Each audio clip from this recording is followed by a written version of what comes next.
السلام علیکم ورحمۃ اللہ وبرکاتہ۔ اللہ تعالیٰ کی ذات سے امید ہے آپ سب خیریت سے ہوں گے۔ الحمدللہ رب العالمین، میں بھی خیریت سے ہوں انشاءاللہ الرحمن۔ آج جو ہم 3 احادیث مبارکہ سنیں گے دعا کے متعلق، یعنی ہمیں اللہ تبارک تعالیٰ سے جب دعا مانگیں تو ابتدا اس کی کس طرح کرنی چاہیے، اور پھر اللہ تعالیٰ سے ہمیں دعا کتنی مانگنی چاہیے، اور پھر اس کے بعد اور اپنے مسلمان بھائی کی غیر موجودگی میں جو ہم دعا کرتے ہیں اس کے حق میں، تو اس کا ہمیں اللہ تبارک تعالیٰ کیا انعام عطا فرماتا ہے۔ تو آئیے سب سے پہلے وہ حدیث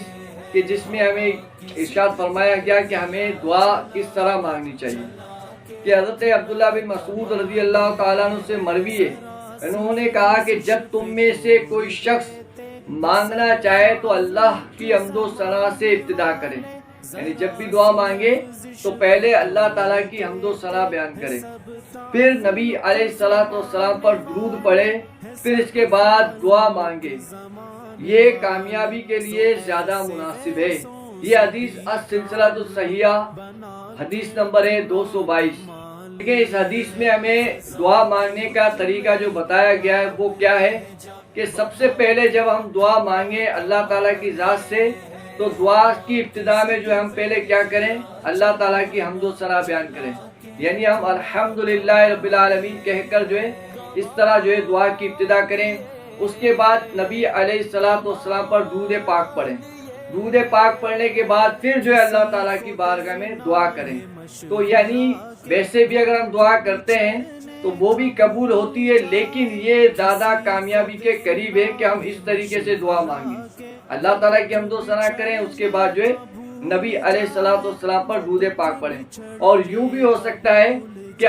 ہماری جتنی بھی حاجتیں، یعنی ہماری جتنی خواہشات ہیں، جتنی حاجتیں ہیں جو ہمیں اللہ تعالیٰ سے ہمیں ضرورت ہے کہ ہم اللہ تعالیٰ سے دعا مانگیں، تو اس کا ایک طریقہ یہ بھی ہو سکتا ہے کہ ہر دعا کریں، یعنی پہلی آپ نے حاجت بیان کی، اس کے بعد پہلے درود پاک پڑھا، پھر اپنی حاجت بیان کی، پھر درود پاک پڑھا، پھر اپنی حاجت بیان کی، یعنی ہر دعا سے پہلے درود پاک پھر اپنی حاجت، یعنی اس طریقے سے اگر ہم دعا کریں گے تو اول بھی ہمارا درود پاک ہوگا اور آخر بھی ہمارا درود پاک ہوگا۔ تو اس طریقے سے دعا کریں گے تو انشاءاللہ الرحمن، جیسا کہ حضرت عبداللہ بن مسعود رضی اللہ تعالیٰ نے کہا کہ یہ زیادہ کامیابی کے قریب ہے۔ تو آئیے اب دوسری حدیث پاک سنتے ہیں کہ ہمیں اللہ تعالیٰ سے کتنا مانگنا چاہیے، یعنی اللہ تعالیٰ کی بارگاہ میں دعا ہمیں کتنی مانگنی چاہیے۔ اس حوالے سے حضرت عائشہ صدیقہ رضی اللہ تعالیٰ عنہا سے مروی ہے کہ رسول اللہ صلی اللہ تعالیٰ علیہ وسلم نے فرمایا، جب تم میں سے کوئی شخص تمنا کرے تو وہ بہت زیادہ کرے، کیونکہ وہ اپنے رب سے سوال کر رہا ہے۔ یہ بھی حدیث نمبر السلسلہ الصحیحہ کی حدیث ہے، حدیث نمبر ہے 2743۔ اب اس حدیث پاک میں ہمیں جو فرمایا گیا وہ یہ ہے کہ اپنے رب سے اگر سوال کرنا ہے تو ایسا نہیں ہے کہ کم کرے، یعنی دعا میں کنجوسی نہ کرے، دعا میں بخل نہ کرے، بلکہ جتنا زیادہ سے زیادہ ہو سکتا ہے اپنے رب سے دعا کرے، سوال کرے۔ اب دیکھیں اللہ تبارک و تعالی ہمیں ہر چیز دینے پر قادر ہے، کیونکہ قرآن مجید میں ان اللہ علی کل شیء قدیر، کہ اللہ تعالی ہر چیز پر قادر ہے کہ وہ میں ہر چیز ہمیں عطا فرما سکتا ہے۔ اب دیکھیں کہ جب بادشاہ جو ہے دیتے ہیں تو وہ اپنے حساب سے دیتے ہیں یا اپنی طاقت کے مطابق دیتے ہیں، اور اللہ تبارک و تعالیٰ تو بادشاہوں کا بادشاہ ہے۔ اس ضمن میں آپ کو ایک واقعہ کرتا چلوں کہ ایک بادشاہ کے بعد ایک بادشاہ کے پاس ایک سوالی آیا، اور اس نے بادشاہ سلامت سے جو ہے 1 کلو جو مانگا کہ بادشاہ سلامت مجھے 1 کلو جو کی ضرورت ہے، لیکن اس بادشاہ نے کیا کہا اپنے وزیر سے کہ اس کو پوری بوری بھر کر دے دو، یعنی اس کو پوری بوری دے دو، جو سے بھری ہوئی بوری اس کو دے دو۔ بادشاہ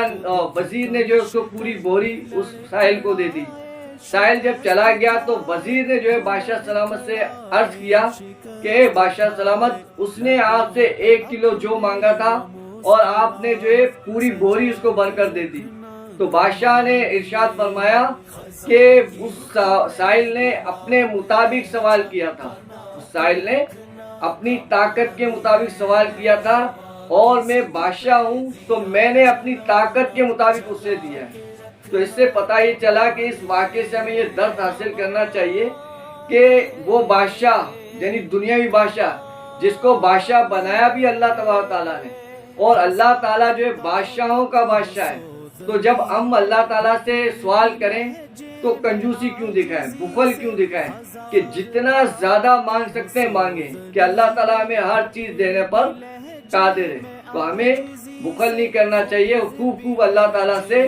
اپنی حاجات جو ہے پیش کرنی چاہیے۔ اور ایک حدیث پاک میں تو یہاں تک ارشاد فرمایا گیا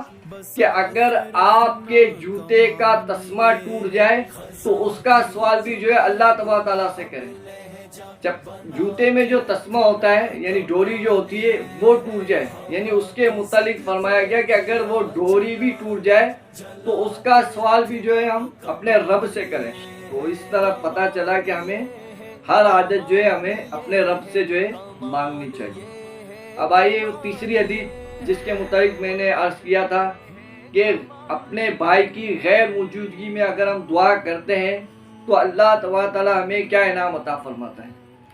حضرت ابو ہریرہ رضی اللہ تعالیٰ عنہ سے مروی ہے کہ رسول اللہ صلی اللہ تعالیٰ علیہ وسلم نے فرمایا، جب کوئی آدمی کسی کی عدم موجودگی میں اس کے لیے دعا مانگتا ہے تو فرشتہ اس سے کہتا ہے اور تمہارے لیے بھی اسی طرح۔ اس حدیث کا حوالہ بھی السلسلۃ الصحیحہ حدیث نمبر ہے 2744 یہ حدیث ہے۔ یعنی اس سے یہ پتہ چلا کہ جو اپنے مسلمان بھائی کے لیے دعا مانگتا ہے اس کی غیر موجودگی میں تو اللہ تبارک تعالیٰ یہ انعام عطا فرماتا ہے، یعنی فرشتہ اس کے پیچھے یہ کہہ رہا ہوتا ہے کہ جو تو اپنے مسلمان بھائی کے لیے مانگ رہا ہے اللہ تعالیٰ تجھے بھی وہ عطا کرے۔ یعنی اسی طرح جس طرح تو اپنے مسلمان بھائی کے لیے مانگ رہا ہے تو اللہ تعالیٰ تجھے بھی جو ہے وہ چیز عطا کرے۔ تو پتہ یہ چلا کہ ہم اپنے جو مسلمان بھائیوں کے لیے دعا کرتے ہیں ان کی غیر موجودگی میں تو ہمیں اللہ تعالیٰ یہ انعام عطا فرماتا ہے کہ ہمارے حق میں بھی وہ دعائیں جو ہے قبول ہوتی ہیں۔ تو اسی لیے ہمیں چاہیے کہ جب ہم بھی دعا کریں تو اپنے مسلمان بھائیوں کو، اپنے عزیز و اقارب کو، رشتہ داروں کو، بالخصوص اپنے مرحومین کو یاد رکھیں کہ دیکھیں جو ہمارے مرحومین اس دنیا سے اب جا چکے ہیں، اب ان کے لیے ہمارے لیے یہی ہے کہ ہم ان کے لیے دعائیں مغفرت کریں، ان کے ایصال ثواب کریں تاکہ جو ہے ان کو جو ہے فائدہ ان کی قبر میں اور حشر میں جو ہے ان کو فائدہ نصیب ہو۔ تو ہمیں چاہیے کہ ہم اپنے زندوں کے ساتھ یعنی جو ہمارے زندہ لوگ ہیں، جو ہمارے بہن بھائی ہیں، ہمارے دوست یار ہیں، ہمارے عزیز و اقارب ہیں، آقا صلی اللہ تعالی علیہ ساری امت کو جو ہے دعاؤں میں یاد رکھیں اور بالخصوص جو ہے اپنے مرحومین کو یاد رکھیں کہ اب وہ لوگ ہیں جو اب اپنے لیے وہ خود کچھ بھی نہیں کر سکتے، بلکہ وہ ہم جو دیں گے، ہم جو ان کے لیے دعائیں کریں گے تو انشاءاللہ الرحمن ان کی ہماری دعائیں جو ان کے جو ہے وہ کام آئیں گی۔ اللہ تعالیٰ جو ہمیں ان باتوں پر، ان احادیث پر عمل کرنے کی توفیق نصیب فرمائے اور اپنے رب سے خوب خوب جو ہے مانگنے کی توفیق نصیب فرمائے۔ آمین آمین بجائے نبی الامین صلی اللہ علیہ وسلم۔ آپ سے گزارش ہے کہ میرے چینل کو سبسکرائب کریں، لائک کریں اور اللہ تعالیٰ کی رضا کے لیے شیئر کریں اور بیل آئیکن کو کلک کریں تاکہ میری ہر آنے والی ویڈیو آپ تک پہنچ سکے۔